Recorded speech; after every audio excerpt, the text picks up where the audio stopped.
वो संत कहाँ है?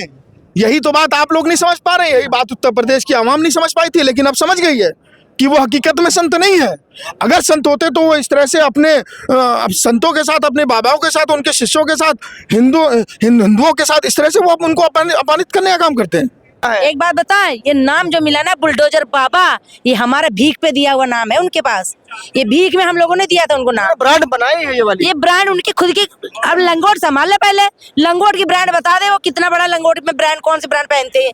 ये जो बुलडोजर बाबा का नाम है, ये हमारे भीख, हमारी सरकार का दिया हुआ भीख है उनके पास। ये बाबा का नाम हमारे भैया ने दे दिया है। मुख्यमंत्री जी कहते हैं कि रामराज चला, रामराज चला, और रामराज में साधु संतों की चोटी खींची जा रही है, उनको मारा जा रहा है, उनका पीटा जा रहा है। कैसे रामराज बच पाएगा? ये कहाँ का रामराज है? अगर की बात कर रहे हैं हम। एक बटुक की चोटी तीर्थ स्थल पे खींची जाती है तो कहाँ का न्याय है? ये मारे जा रहे हैं बटुक, ब्राह्मणों के साथ अन्याय हो रहा है। खुशी दुबे का क्या दोष है? कोई दोष नहीं। खुशी दुबे 3 दिन की व्याहता थी, क्या दोष है उसका?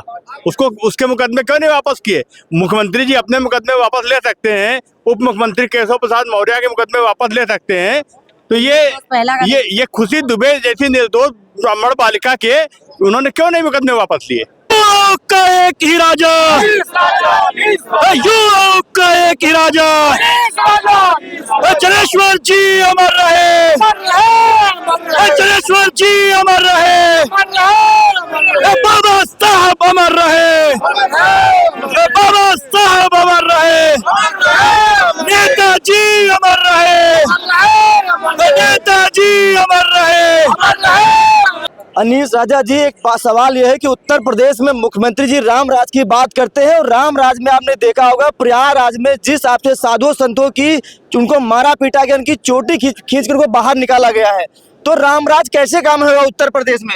इसके जिन अधिकारियों ने वहां पर उनके साथ बेइज्जती की है, उनकी जिस तरह से उनके शिष्यों को मारने का काम किया है, उनको बेइज्जत करने का काम किया है, उनको स्नान करने से रोकने का काम किया है, कहीं ना कहीं इसकी जितनी निंदा की जाए उतनी कम है।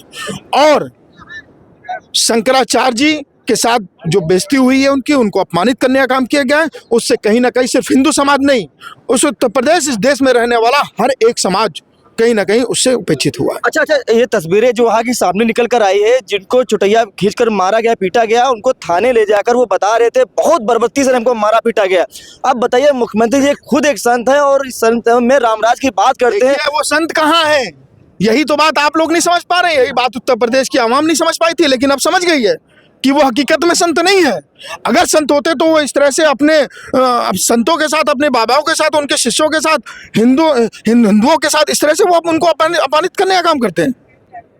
यही बात तो इस आवाम समझ नहीं पाई थी, लेकिन इनका चल और चरित्र पूरा देखने को इस माघ मेले में भी मिला, उसके पहले भी कई मौकों पर देखने को मिला है। और हिंदू समाज ने पूरे पिछले दलित अल्पसंख्यक को पिछले पूरे हर समाज ने पूरी तरह से मन बना लिया है कि आने वाले 2027 के विधानसभा के आम चुनाव में जिस तरह से 2024 के पार्लियामेंट के इलेक्शन में इस भारतीय जनता पार्टी को यहां से उखाड़ करके फेंकने का काम किया था और भारतीय जनता पार्टी की केंद्र की हुकूमत को बैसाखियों पर खड़ा करने का काम किया था, ठीक उसी तरह से आने वाले 2027 के विधानसभा के आम चुनाव में समाजवादी पार्टी अपनी और पीडीएस समाज के लोग एकजुट होकर के अपनी हुकूमत बनाने जा रहे हैं। अच्छा, अगर उत्तर प्रदेश की बात की जाए तो बीजेपी महिला सुरक्षा की बहुत बात करती है। अभी 22 का जब चुनाव था, 2022 का विधानसभा चुनाव था, तो देश के गृह मंत्री यहाँ अगर कहते हैं कि यहाँ पर अगर दूरबीन लगाकर हम देखें तो यहाँ पर अपराधी नजर नहीं आते हैं। उनको याद दिलाइएगा हाथरस की घटना को, उनको याद दिलाइएगा उन्नाव की घटना को, उनको याद दिलाइएगा लखीमपुर की घटना को, उनको याद दिलाइएगा भदोही की घटना को। जो ये बात कहते हैं उनसे जाकर के सवाल जरूर पूछिएगा। ये महिला सम्मान की बात करते हैं, महिलाओं को हर जगह पे अपमानित करने का काम करते हैं। ये हर जगह पर, ये सिर्फ महिलाओं नहीं, हर समाज विरोधी है।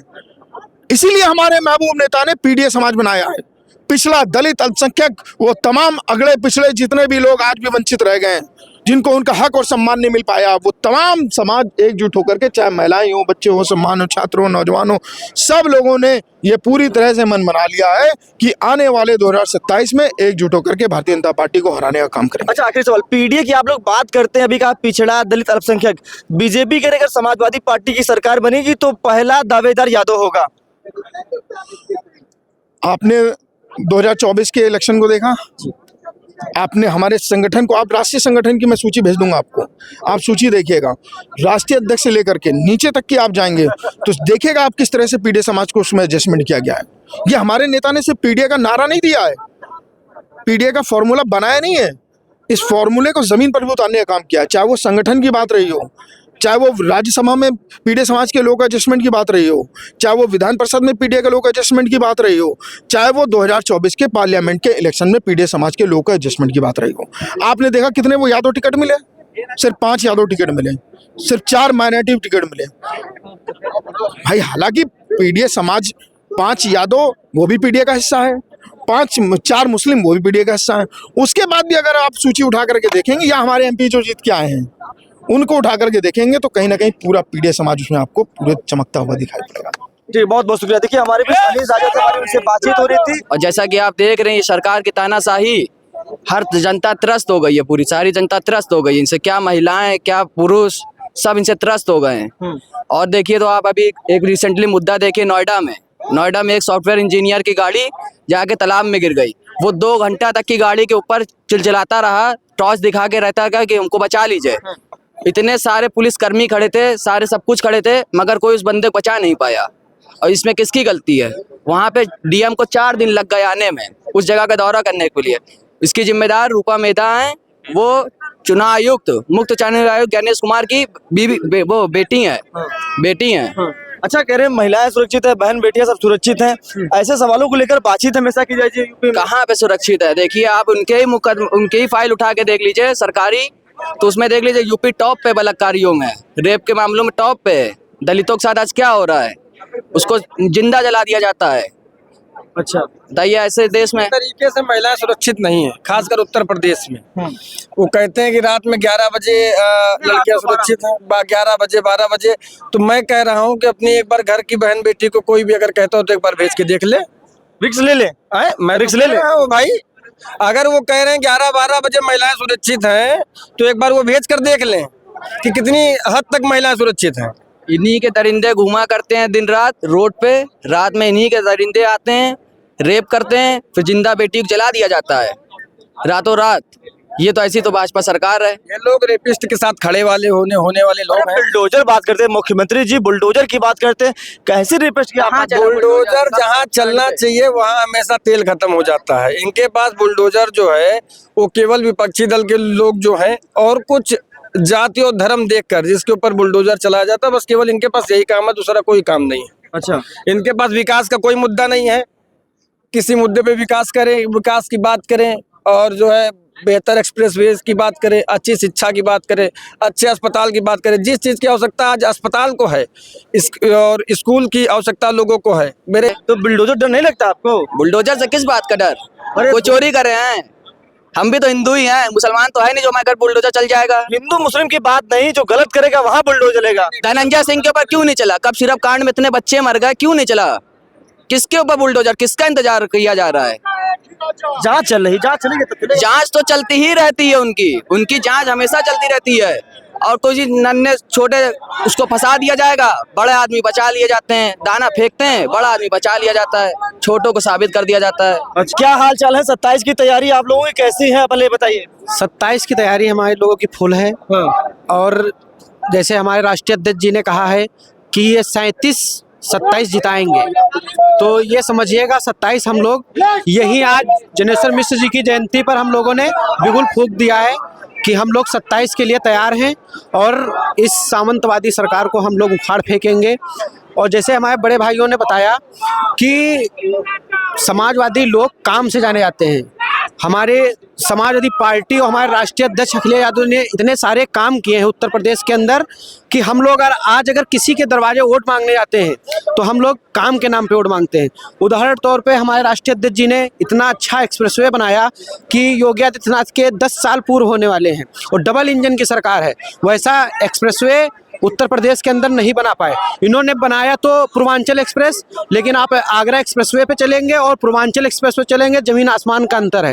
पूर्वांचल पे चलेंगे तो आपके इतने हिचकोले लगेंगे कि पेट खराब हो जाएगा। आप आगरा एक्सप्रेस पे चलिएगा, आपको पता ही नहीं चलेगा कि हम रोड पे चल रहे हैं। घोटाला कितना हुआ आगरा एक्सप्रेस में, आपको मालूम है? अरे वो तो आरोप, सत्ता में आने के बाद कोई भी आरोप लगाए कि इतना बड़ा घोटाला कर दिया, और घोटाला अगर किया है तो उसकी जांच करवाएं, और अगर पूर्वांचल एक्सप्रेसवे का जांच हो जाए तो घोटाला ही घोटाला निकलेगा, क्योंकि जो सामंतवादियों ने किया है घोटाला वो कहीं दूसरी जगह। अब रही बात काकोरी, अभी लखनऊ में जब उद्घाटन किए हैं प्रेरणा स्थल का, तो उसमें पता चला है जो भोजन पड़ा था उससे भेड़िया मर गई। तो उस भेड़ियों बताओ जहर खिला रहे हैं, ये तो भेड़ियों ने मरीज सबको 10-10 रुपए दिया तो गया है, क्या दिक्कत है? अरे दिक्कत क्या है, किसी की जान गई है। अगर इंसान की जान जाती है तो वो जान है, और किसी जानवर की जा रही है तो जान नहीं है क्या? ये लोग तो गौरक्षा की बात करते हैं ना, गौशाला में गाय मर रही हैं, अगर कहीं दूसरी जगह इनका फेंका हुआ भोजन पड़ा है तो उसमें भेड़िया मर रही, इंसान मर रहा है, उसमें जांच में दबाई जाता, मरते हैं 50 दिखाते हैं 5 जीरो हटा दिया जाता है। तो ये कहीं ना कहीं सरकार की विफलताएं हैं। अभी देखो वो वहाँ चल रहा है ना प्रयागराज में, हाँ, शंकराचार्य पे देखो। हाँ, ये देखिए, हाँ, ये सवाल आपने याद दिला दिया। मुख्यमंत्री जी कहते हैं कि रामराज चल रहा, रामराज में बताइए साधु संतों की चोटी की जा रही है, उसके बाद थाने मिला उनकी जमकर पिटाई की जा रही है, बहुत मारा पीटा जा रहा है। बताइए, वो लोग यही है, उत्तर प्रदेश में भाजपा सरकार में उन लोगों को बहुत ज्यादा सम्मान मिल रहा है। उनका दिखाते हैं कि समाजवादी सरकार में उनका अपमान हुआ था, अरे उनको इतना बड़ा सम्मान दे दिया गया कि वो बता नहीं पा रहे हैं। अभी एक वीडियो हाल ही में आई है कि एक पप्पू दिवाकर नाम का दलित युवक था धोबी समाज का, जो कि उसके बाल चोटी काट दी गई उसकी भी, और उसको मारा भी गया। तो ये सामंतवादी लोग हैं, ये अपने समाज को लेके चलते हैं, और ये पिछड़ा और एससी बैकवर्ड को देखना नहीं चाहते हैं, कहीं ना कहीं से देखना नहीं चाहते। अगर बाबा जी का बिल्डोजर चलना ही है तो वो किसी चले सब कीरब में कालीन भैया और सिर्फ कोडीन भैया, कोडीन भैया पे काहे नहीं चला, अभी तक जांचें नहीं हो पाई। ऐसे तो कहते हैं हम 10 दिन में जांच करा के, अभी मुस्लिम होता कोई यादव होता उसके घर जेसीबी पहुंच जाती रातों रात, उसकी जांच भी ना होती। यादव मुसलमान सरकार की आंखों पे खटकता है क्या? और क्या खटक रहा ही है। देखो अभी उन्नाव का मामला चल रहा है, उसमें बता रहे हो निर्दोष हैं, और बाकी जितने विधायक और सांसद हैं सब दोषी हैं। अरे जो 5-5 बार विधायक 10-10 बार जिसकी उम्र गुजर गई हो, विधायक सांसद रहते रहते वो क्या 5,000 10,000 की चोरी करेगा? बकरी चोरी का आजम खां पे मुकदमा लगा दिया, मुर्गी चोरी का लगा दिया, किताब चोरी का लगा दिया। अरे बच्चों के लिए इतनी बड़ी यूनिवर्सिटी बनाई, शिक्षा के लिए काम किया, उससे चोरी का इल्जाम लगा दिया गया। और ठीक है, बहुत बहुत शुक्रिया। ये तमाम सारे लोगों से हमारी बातचीत हो रही थी। इस खबर में इतना ही, नमस्कार।